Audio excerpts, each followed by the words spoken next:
അമിതയ്ക്ക് ജീവിക്കണം, കൊതി തീരുവോളം. പക്ഷേ പ്രമേഹത്തിനുള്ള മരുന്നിനായി മാസം ചെലവാകുന്നത് 15,000-ലധികം രൂപയാണ്. 15 ലക്ഷത്തിലധികം രൂപ ഇതിനോടകം ചെലവഴിച്ചു കഴിഞ്ഞു. ആകെയുള്ള 3.5 സെന്റ് സ്ഥലവും വീടും പണയത്തിലായി. ജനിച്ചന്ന് തുടങ്ങി മരുന്ന് 16 കൊല്ലം തുടർച്ചയായിട്ട് ഇൻസുലിൻ കുത്തിവെക്കണം. വയറിൽ ഘടിപ്പിച്ച ട്യൂബിലൂടെ തുടർച്ചയായി ഇൻസുലിൻ പമ്പ് ചെയ്തു കൊടുത്താണ് അമിതയുടെ ജീവൻ നിലനിർത്തുന്നത്. ഇതിനിടെ കണ്ണിന്റെ കാഴ്ചയും നഷ്ടപ്പെട്ടു തുടങ്ങി. മറ്റുള്ളവരുടെ പരിഹാസം കാരണം പഠനവും പാതിവഴിയിൽ നിർത്തേണ്ടി വന്നു. പിള്ളേർ പേടിച്ച് നിൽക്കുന്നതുകൊണ്ട് ഇവളുടെ അടുത്തധികം കൂട്ടുകൂടാനൊക്കെ വരാനൊരു പേടി. അപ്പോൾ അവൾക്ക് തന്നെ സ്വയം വേണ്ട, പോകണ്ട നിർത്തി. ഈ കൊച്ചുമിടിക്ക് ഇനിയും ജീവിക്കണമെങ്കിൽ സുമനസ്സുകൾ കനിയണം.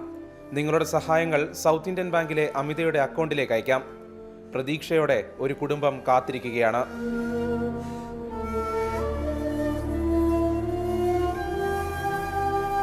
ക്യാമറമാൻ അനീഷ് തോട്ടക്കാടിനൊപ്പം റിബിൻ രാജു, മാതൃഭൂമി ന്യൂസ്, കൊച്ചി.